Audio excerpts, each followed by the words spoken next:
나경원 전 의원이 김기현 의원과 손을 잡고 언론의 모습을 드러냈습니다. 그렇습니다. 서울 중구의 모 음식점에서 단 둘이 이제 오찬 회동을 일단 가졌고요. 네.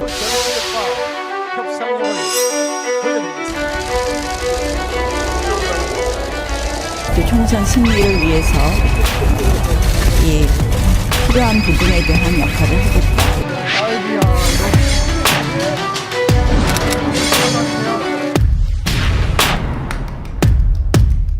회동 전에도 사실 김기현 의원이 두 차례나 나 전 의원을 찾아간 적이 있습니다. 네. 지난 3일에는 서울 자택으로 찾아갔었고, 그리고 나서 이틀 뒤에는 이제 가족 여행을 갔던 강원도 강릉까지 별도로 또 찾아가가지고 손을 내밀었었는데, 오늘까지 이제 세 번째, 그러니까 사실상 삼고초려를 통해서 두 사람이 나란히 이제 기자들 앞에 서게 된 겁니다. 네. 언론에서는 이제 오늘 두 사람 만남을 계기로 해서 김기현, 나경원 연대, 사실상 이제 김나 연대가 성사된 거 아니냐, 이런 해석을 많이 하고 있는데요.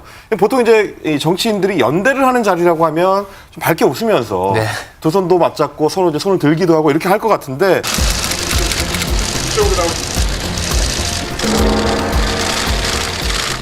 어떠한 사심도 내려놓아야 된다고 생각을 합니다.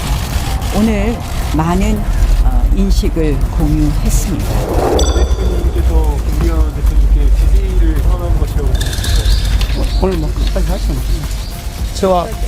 저와 함께 앞으로 여러 가지 많은 논의를 하겠다고 하는 의미라고 이해하시면 될 것 같고요.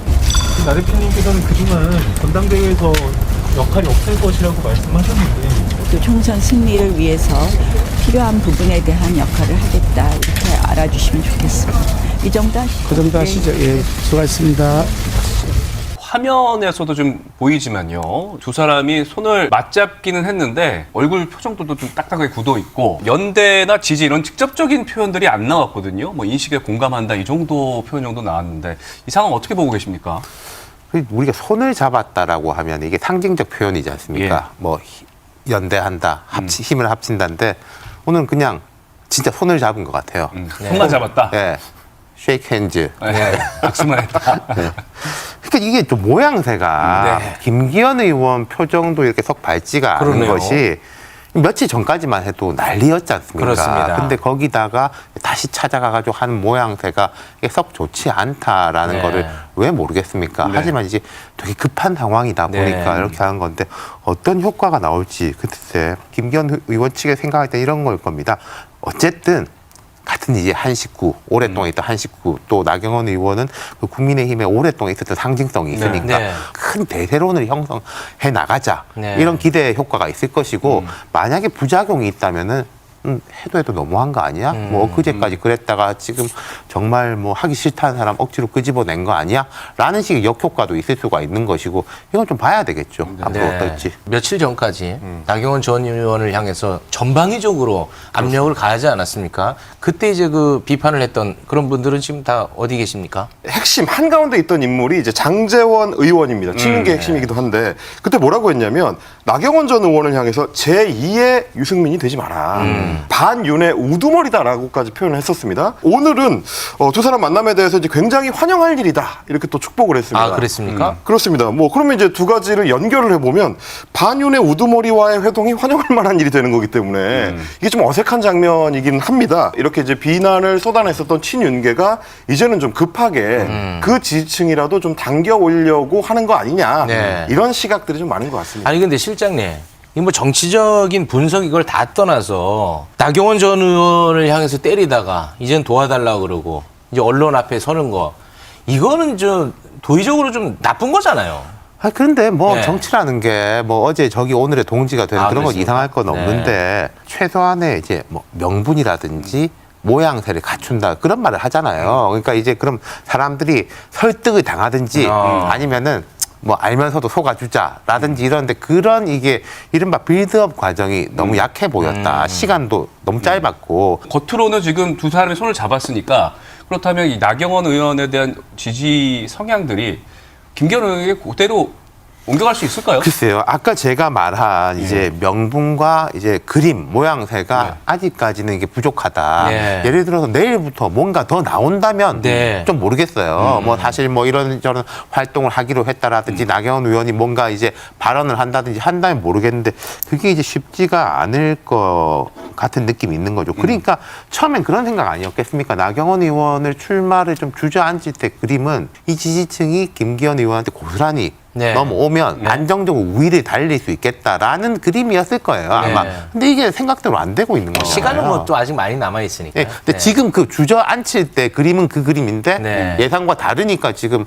뭐 이렇게 시끄럽고 한 거 아니겠습니까? 알겠습니다. 안철수 의원을 향한 새로운 공세가 시작된 것 같아요. 오히려 이제 공세의 예리함은 더 날카로워지는 국면이다라고 볼 수 있을 그래요? 것 같은데 네. 말씀하셨던 대로 안철수 의원한테 윤심이 없다라는 차원의 공격에서 최근에는 정치적 정체성을 공격하는 단계로 좀 넘어가는 그런 양상입니다. 오늘 이제 김기현 의원 같은 경우도 본인의 SNS를 통해서 안철수 의원에 대한 사실상 정체성 검증 질문을 던졌는데 네. 자, 보시는 것처럼 지금도 간첩이 없다고 생각하느냐라는 질문 그리고 신영복 전 교수가 이제 존경받는 지식인이 맞느냐 혹은 사드 배치가 국익에 해를 끼쳤느냐 햇볕 정책 계승이 아직도 안철수 의원의 소신이냐 혹은 독재자 중국의 덩샤오핑이 롤모델 맞느냐 이렇게 이제 5가지 질문에 대해서 뭐 이거는 사실상 이제 좌파냐 우파냐라고 질문하는 듯한 예. 그런 양상의 이제 공개 답변 요구를 페이스북을 통해서 했는데요. 네. 이거에 대해서 안철수 의원이 오늘 답을 했습니다.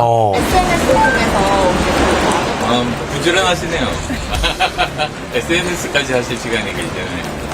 어쨌든 저는 이미 다 증명을 했습니다. 윤석열 대통령님과 함께 서로 후보 단일화를 통해 가지고 이 정권 교체에 일조를 했지 않습니까? 저는 그걸로 해서 제 생각을 증명했다고 생각합니다. 반대쪽 중도 사퇴론이 자꾸 나오는데요. 1위 후보 사퇴하시는 거 보셨습니까?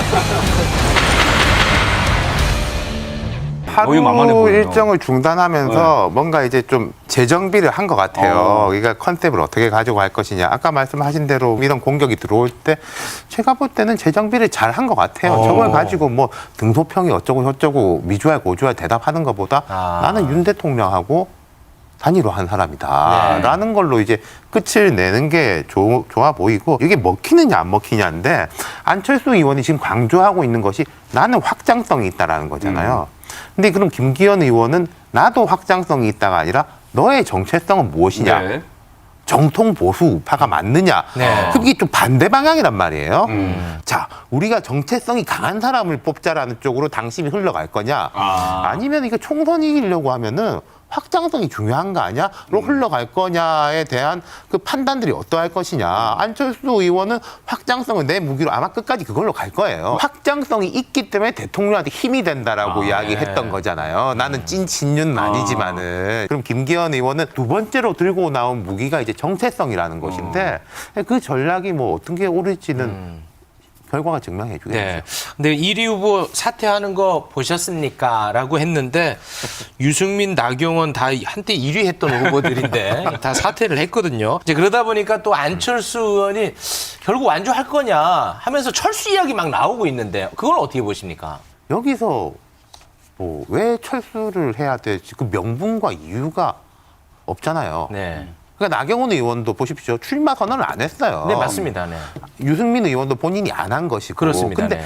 했다가 철회하는 건 훨씬 더 어렵단 말이에요. 합리적으로 본다면 완주를 봐야 돼. 대통령과 대통령실을 후보 자신의 선거 유불리에 따라서 끌어들이는 것은 하지 않기로 오늘 이 자리에서 좀 뜻을 좀 모아주십사. 이렇게.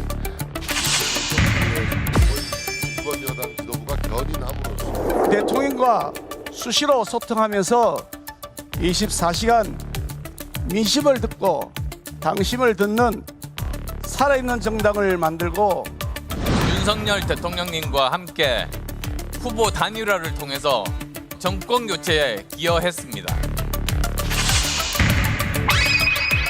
저는 오늘 국민의힘의 개혁과 총선 승리를 위한 비책 2가지를 준비했습니다. 저의 첫 번째 비책으로 공천에 있어서의 대통령의 불개입을 우리 당원들께 제안드립니다. 네, 대통령을 선거에 끌어들이지 말라 네. 이런 얘기들은 계속 나오는데 또 네. 보니까 뭐 대통령이 제일 많이 나오네요. 네. 윤심이라는 단어를 쓰지 말라고 했더니 이제 윤심 빼고 나머지는 다 하는 네. 이런 양상인 것 같습니다. 일단 김기현 의원 지금 좀 전에 보신 것처럼 대통령하고 수시로 소통하겠다라고 하면서 이제 코드 맞추기에 상당히 좀 공을 들였고요. 네. 그리고 이제 안철수 의원 같은 경우도 윤 대통령과 본인이 이제 후보 단일화를 통해서 사실상 정권 교체를 함께했다 이 점을 좀 강조를 했습니다. 정견 발표가 끝나고 나서 최근에 윤핵관이라든지 윤안 연대 같은 표현을 당에서 이제 제재를 하고 나오고 있는 상황에 대해서 뭐 기자들이 다 후보들에 대해서 이제 질문을 했습니다. 그랬는데 이 논란의 당사자인 안 후보 같은 경우는 그런 표현 나는 안 쓰기로 했다라고 좀 몸을 낮춘 반면에 천하람 후보 같은 경우는 선관위의 이런 결정 납득할 수 없다라고 또 반발하는 모습을 보여서 다른 반응이 나오는 그런 양상이었습니다. 게임이라든지 뭐 야구, 축구를 보면은 우승 경쟁만큼 제일 치열한 게 강등권 경쟁이지 않습니까? 지금 4강에 누가 올라가느냐. 네. 천하람 후보가 만약에 올라갈 경우에 네. 역할 분담 아닌 역할 분담이 될 수도 있을 거예요. 그 뭐 친윤으로 해가지고 대통령 공천 개입 이게 옳냐 이런 거는 천하람 의원 그 후보가 이야기하지 않겠어요? 네. 벌써 이야기 꺼냈는데. 네네네. 그럼 안 의원 같은 경우에는 네. 계속 확장성 이야기 하겠죠.